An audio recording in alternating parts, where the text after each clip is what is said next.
didn't know who you were before the MACC. Yeah. You snatched 210 pounds in the 1 rep max snatch event. Yeah. A lot of people took notice of that. Yeah. So that and that's not a gymnastics move. I was gonna say, yeah, you've got this huge gymnastics base, and now all of a sudden you're like the strongest woman on the floor. How did that happen? I think so before I started CrossFit, I had never even touched a barbell. But I think there's a lot of crossover with Olympic lifting and gymnastics, just like with the body awareness and technique, and especially with snatching, like kind of having to be perfect with it to perform the snatch.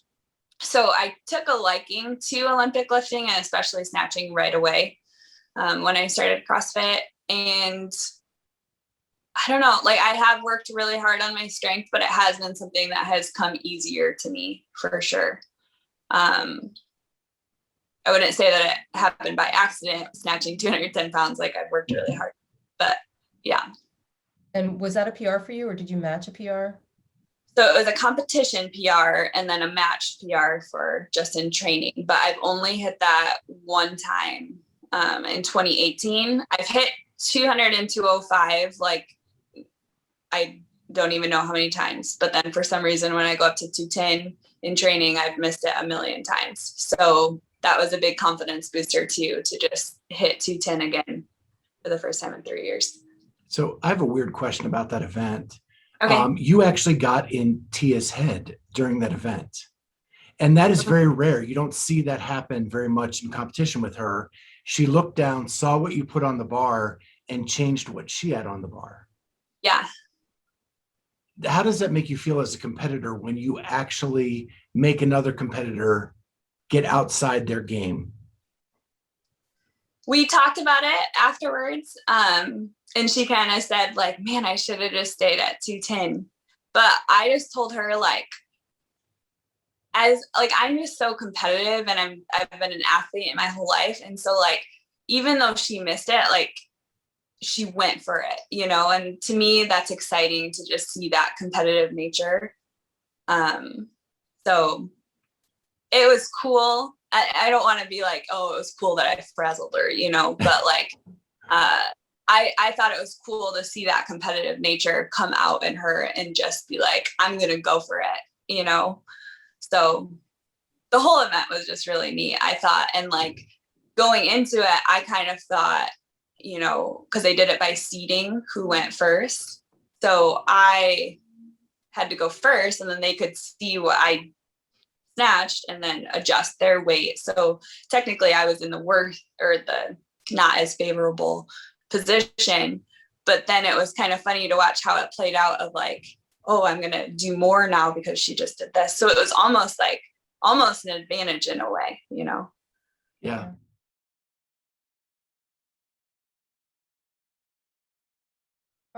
I assume you're following some of these other semifinals in terms of programming and who's going and who's doing what.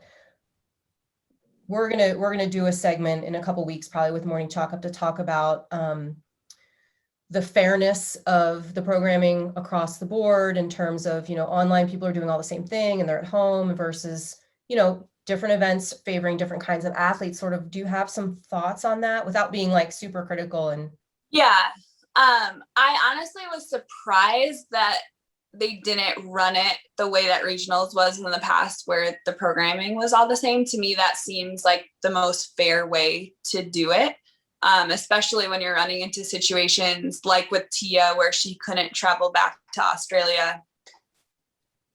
You know, if it were all the same programming, it wouldn't have been as big of a deal for her to just do it online.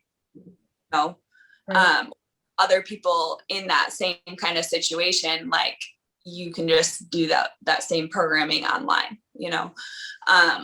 So that's kind of my first thought about it. It also is, I mean, it's fun to watch like different programming, and I've tried to think about like why they did it the way that they did. And maybe this is the only thing I can really come up with. Like, they're having like CrossFit Games isn't hosting it, like MACC is hosting it, Granite Games is hosting it, West Coast Classic is hosting it. And they kind of, like, I noticed with Granite Games, they used a lot of the equipment that I know that they've had in the past. So like maybe just like with the funding that they have or whatever, like maybe that's kind of how they program it based on like what the person that, or the company that's hosting it has available, you know what I mean? Like with different sponsors. Yeah, Things like- sponsors, I think, is the key. You Yeah. know, that both events had very different sponsorships. And if you don't have Rogue Echo bikes, then you can't use Rogue Echo bike, you know? Yeah. So that's kind of my hunch maybe on why the programming is different. But I do think for fairness sake, it would have made sense to have the same programming. Yeah, and I'm sure they'll be looking at that in the future too. Like this, every year I feel like we learn some things. Just knowing that, having been to Granite Games before and having been to MACC before, there were things in the programming to me that were very characteristic of MACC Yes. and very characteristic of Granite Games. So you're Yeah. right. And I don't know if it's equipment sponsors, but there's definitely sort of, everyone has their own kind of vibe. Right. And I think too, like if you know that going into when they send out that survey of like, which one would you want to go to? It's like, if you know what kind of athlete you are and what type of programming is characteristic of Granite Games or MACC or West Coast, whatever, it's like you can kind of play that game, I guess. Would you have picked a different event? No, Okay. I will say I like MACC. I would say they programmed a lot of like movements that are characteristic of MACC, but they were longer than what I feel like they were in the past. But yeah, I don't know. I feel like, and maybe this is just the optimistic side of me, but I feel like everything happened the way that it was supposed to happen. And there was a small part of me watching Granite Games that was like, I feel like I could do really good in these workouts, but I also know that like to be the CrossFit athlete that I want to be able to handle any workout that is thrown at me. So Yeah, that's a great mindset to have. That was cool.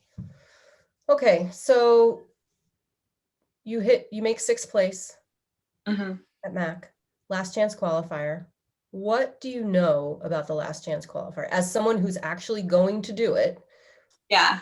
You know anything about it except for when it is? The weekend of July 2nd, it's going to be online. You do it at your own gym. That's about all I know. Okay, so based on CrossFit's history, Yeah. are you studying the semifinal workouts very studiously? Like, do we think that they're going to repeat those? Possibly, but then it's like the Friendly Fran one is already a repeat, and then the Gretel is already a repeat of MACC. Right. So part of me thinks they're going to be just all completely different. I do have some friends that are competing in the online one, so I'm going to test a couple of the workouts just to kind of give them some feedback about some things. But good. Yeah. I mean, I liken it to people who were doing individual, doing team, and doing age-line online qualifiers and doing like the same workouts 3 weeks in a row. So yeah, you never know. yeah. So what's your game plan then? You only have what, 4 weeks, 3 weeks? About a month. Basically just train as hard as I can the next couple weeks and then taper appropriately going into the last chance, just like position. Mm-hmm. So yeah, got back to working out hard this Monday and was so sore on Tuesday, but I'm treating it like I'm gonna get as much work in as I can the next few weeks. And then like I'm having the mindset of like I'm training for the games right now, and then we're just gonna do the last chance qualifier and see what happens and go from there.